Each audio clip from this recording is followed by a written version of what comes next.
Namaskar, Vinod ji. Very, very good afternoon to Rajesh ji.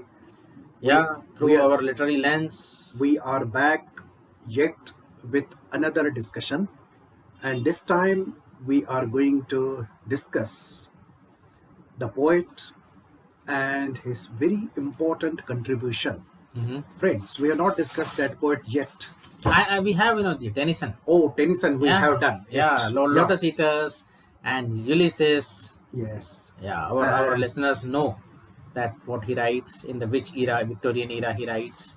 He was the poet laureate Yeah. of Great Britain for a very long time, and he is considered to be one of the very important representative poets of the time. He embodied all the tendencies of that era, particularly the conflict between the science and religion, because it was the era of discoveries, as all of us know. Yes. And industrialization. So he embodied all those conflicts. And as we have discussed, two of his opposing poems, Ulysses stands for ceaseless activity, continuous activity, being active. And Lotus Eaters took us to the island of Lotus Eaters, where the people are indolent. After eating a particular plant, they go into that stupor. So these two opposing poems. But what you have brought today, Vinodji? There is a very long tradition of elegies in English literature. Yeah, it is elegy. I mean, listeners, eulogy. People confuse it with eulogy. Yeah, eulogy is admiration for something, somebody. But elegy is the state of mourning for something loved and lost. Usually, poets have written wonderful elegies on the death of their beloved friends. For example, Lycidas was written by John Milton, right? And Thyrsis and Scholar Gypsy by Matthew Arnold. And P.B. Shelley wrote wonderful elegy on the death of his friend John Keats. Keats. Adonis. And here, AlfredLord Tennyson wrote a series of poems, right? And later on, all those poems were put together in a serialized way. And that series of poems was published by the name of In Memoriam. From 1833 to 1850, 17 years. Yes, almost 131 lyrics are there. And all were directly or indirectly, inspired by the death of his friend, Arthur Henry Hallam. He was engaged to his sister, actually. Yes. So that was the beginning point of writing these kind of mournful poems. And as Rajeshji, you are aware that the death is only the beginning point for the writing of elegy. And after some time, poet takes to the varied themes, be it religion, spirituality, satire on the society, philosophy, and finally he reaches to the theme of immortality. As they say, death is the eternal launching pad. Exactly.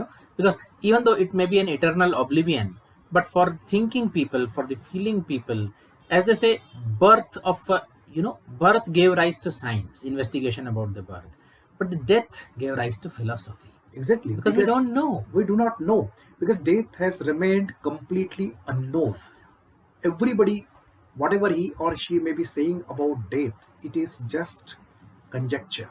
It is just metaphysical speculation, philosophical statements. But we are not aware what exactly happens at the time of death or even after the death, whether there is a life or not, whether the dead person goes to some next kingdom or not, whether he will come back to the next birth in the next birth or not. All these speculations, all these philosophical assumptions, they appear and reappear in various lyrics of AlfredLord Tennyson.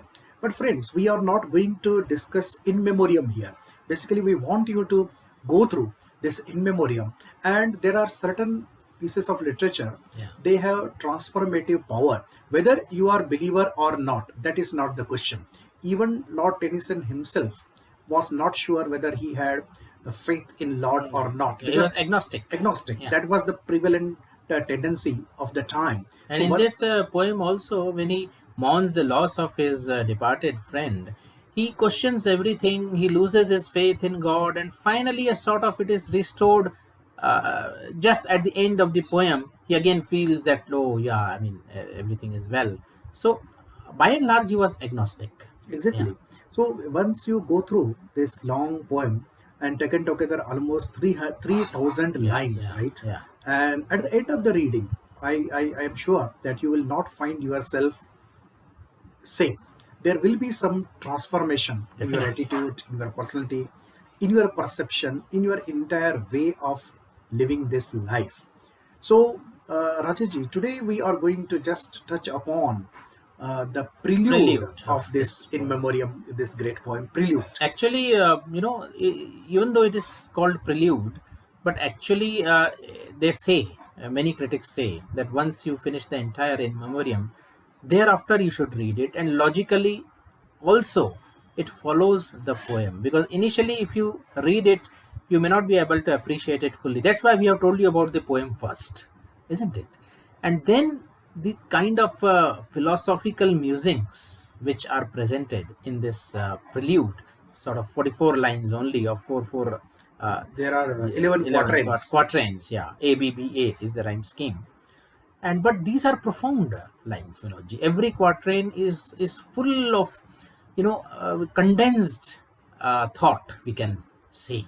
And here the poet has arrived after going through the agony of in memoriam, after going through the agony of 131 stanzas, losing the faith in God, and then musing about all this battle between the nature and God, battle with the species, individual and the species. And then he says that nature doesn't seem to care about the individual species. Nature read in tooth and Tooth claw, and he claw. says. Yeah. And then somehow he the faith again dawns upon the poet, and then he comes to this final quatrains.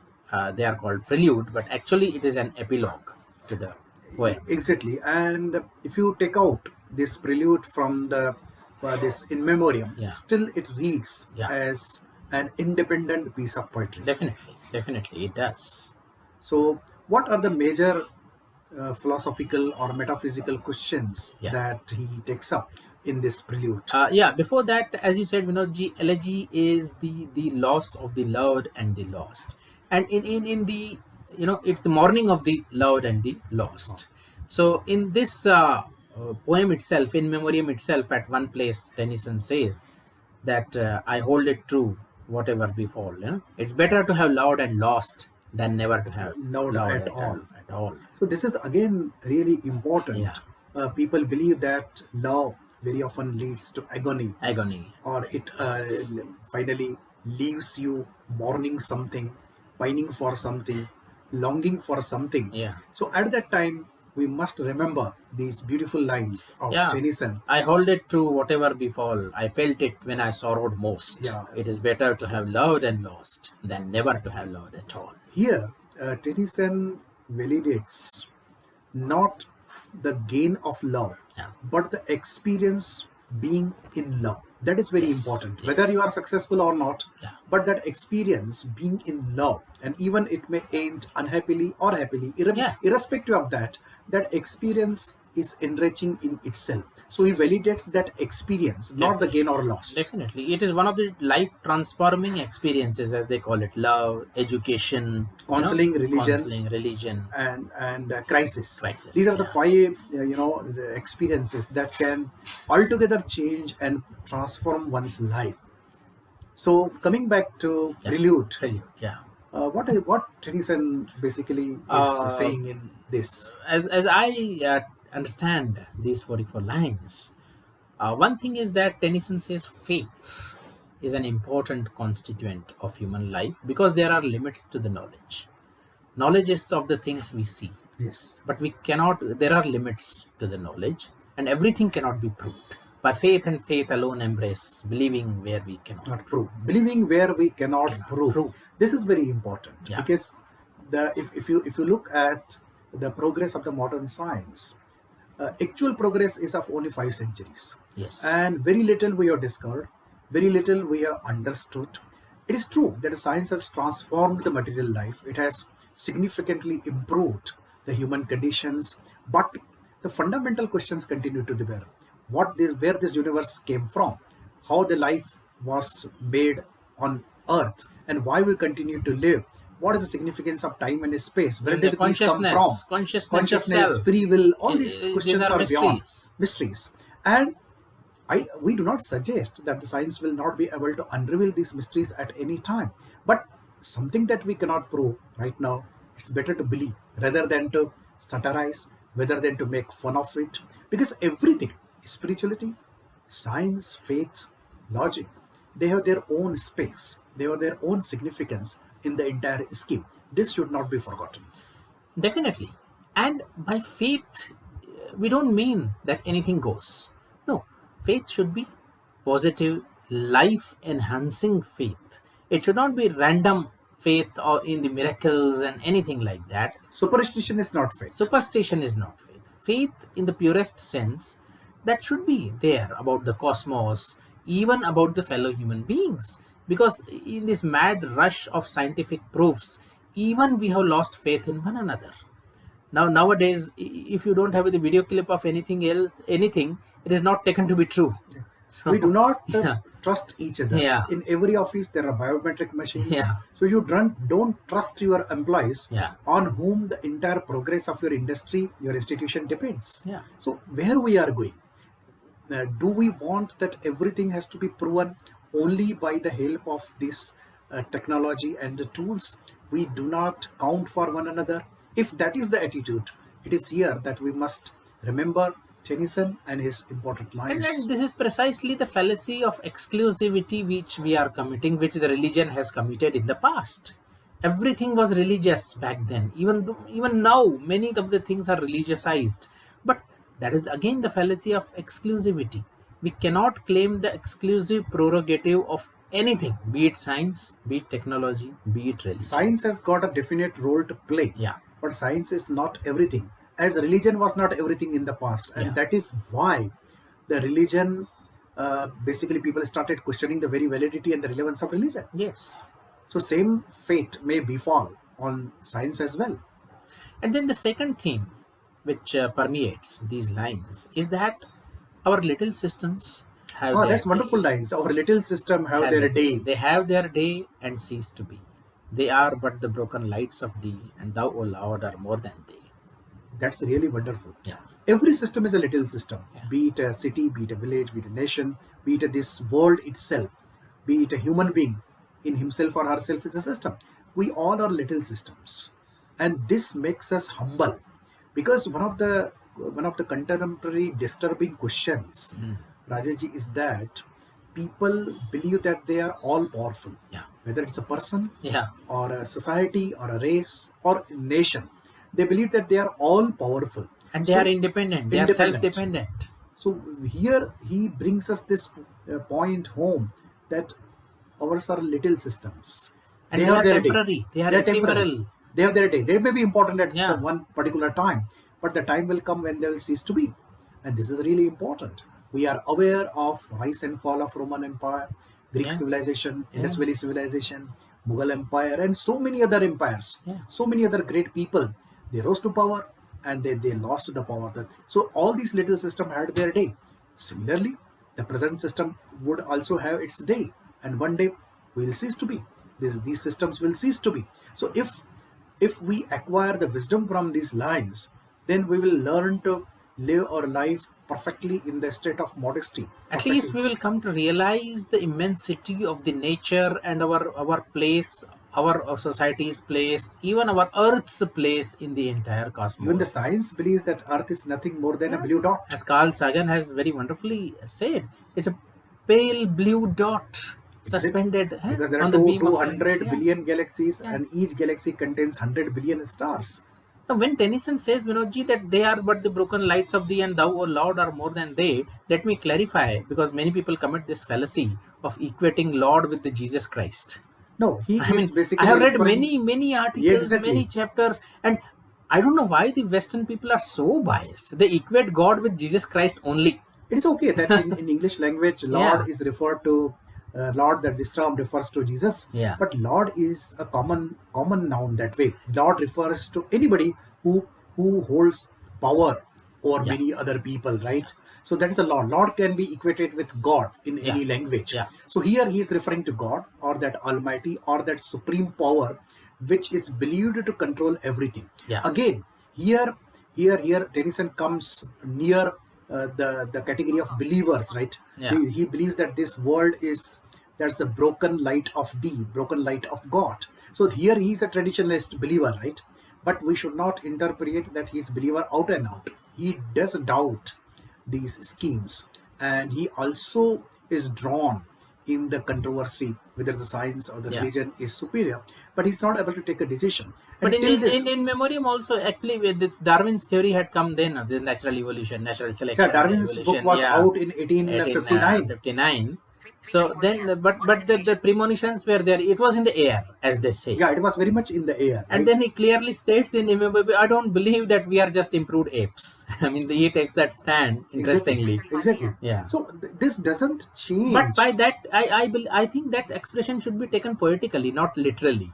Exactly, Isn't and it? even Yeah. if we have been evolved out of these apes Yeah. or chimpanzees, but this fact does not change the basic assumptions that where we are from, Yeah. why we are here, and where shall we go, and why we are here, what is our purpose, what is our mission.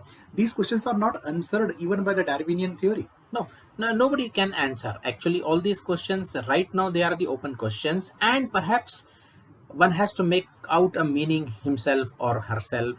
A little meaning, maybe a temporary meaning, spatio-temporal meaning, maybe possibly. And one thing that I would like to say, Yeah, in fact, we don't want certain answers to these things. definitely. If Let, once and all for all they are answered, like religion is trying to answer, Christianity is trying to answer, even Hinduism, any religion.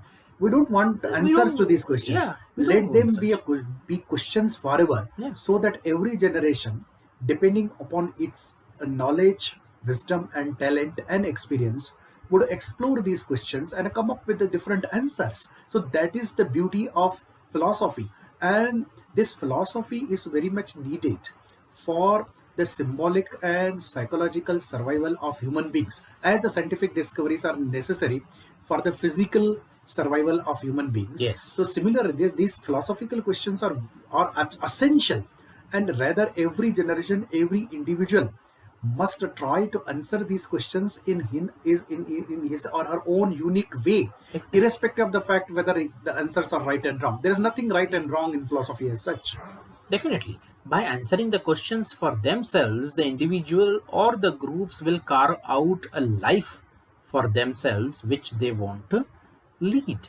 Which kind of life they want to lead, that will be obvious by when they try to grapple with these questions, isn't it? And AI, Rajesh, AI, Ji, artificial Ji, intelligence is progressing very fast, yeah, and times are not far when majority of the activities that human beings do, they will be taken over by the robotics, yeah, right? And then the only task, in my opinion, would be left to the human beings to find out the answers to these questions, and which we will not be able to do, because at least this thing I believe would be there for us to do. Otherwise, everything would be taken from us by these robots, by these AI driven machines. Then yes, what shall we do? definitely. And Eliot has asked this question in Westland. What shall I do now? Yeah, What what shall shall I I do do now? tomorrow? What What shall shall we we ever ever do? do? Yeah, This is that resonates on a different, altogether different level now, yes, isn't it? exactly. Yeah, So that is why Tennyson believes that ours are the little systems. They have their day, and they will have their day and and cease cease to to be. be. So this is very important insight that And we can can derive from this yes. prelude. And one more thing which he touches upon before coming to the personal loss and seeking forgiveness of the God. One more thing he touches upon. He says the life is created by the Lord, and He destroys it, and we think that He's not unjust. You know? So we dust, thou art dust, returnest. We again we are dust, but we believe that the Lord is just. So in the end, we should not actually rail against the such even such sudden loss of life. This kind of consolation he tries to. Exactly, it is a kind of Yeah, consolation. yeah, but we should not take it literally, Literally. that there is no injustice in this life. Yeah. There is injustice. There is. And this injustice flows from all the three levels, as we have been Yes. discussing. The cosmos level, Cosmic. that is a divine intervention maybe, and the socio-cultural system, and the personal And the system. person. Injustice is everywhere. As injustice is there, sometimes justice is also there. So it is not either black and white, or justice or injustice. Sometimes justice prevails. Maybe the random cosmic forces or whatever patterns they may have. Yes. But the way they impact us is different for different people. Sometimes we perceive it as injustice, but it's beneficial for us. Sometimes it is harmful for us. Definitely. But it should be over Like cancer crops up suddenly without any, we don't know the cause. Still, accidents take place. the little children die. Exactly. Many things happen. These are the cosmic things. But Systems, all of us know Yes. that how the systems work. Exactly. But They work to the disadvantage of many. we should try our best Yeah. to create the situation where injustice is minimized. So this consolation of Tennyson seems, to be overrated. I mean, it is there because he just has written it. Maybe it may serve a temporary purpose for some people. Definitely, immediately after Perhaps the death, he was trying to console himself after the death of his friend, Friend. that whatever has happened, perhaps it is just. It is the will of It is the Lord. will of Lord and greater justice. But then, as we know, this in his novel, Dostoevsky, not Dostoevsky, Brothers Karamazov. Brothers Karamazov. Right? Yeah, Dostoevsky. Dostoevsky. What kind of justice? Higher justice, if at all there is any higher justice, we don't know. And even if it is there, it is right. It's there not right now. So what will I do with such a long-term divine justice? Exactly. Nothing. So then personally he consoles himself and seeks forgiveness of the Lord, that I've been mourning my friend for 17 years now, and I have wasted my youth, so forgive me, and all those things are there. Definitely they make sense at the personal level, at the poet's level, or even just after the death of some beloved. But I don't think, Vinodji, they have some enduring significance. No, I don't Yeah. perceive any Yeah. enduring significance. Yeah. But this prelude overall, Yeah. it is a lyrical piece of literature. Yeah. And Tennyson is a lyrical master, Yeah. metrical master. He has full command over the language, and he creates music with the help of words. So he must be admired for that, and he is a great poet in his own accord. At least two takeaways we have taken from his, at least one is the faith is not totally irrelevant, and our systems are just our systems. They are not something very universal or like So, that. friends, hope you liked the today's discussion on Prelude of AlfredLord Tennyson. Hope you have developed some interest in this poet, and you would read some of his poems. And we'll be back soon with some other discussion. Till that time, take care. Bye bye. Bye bye.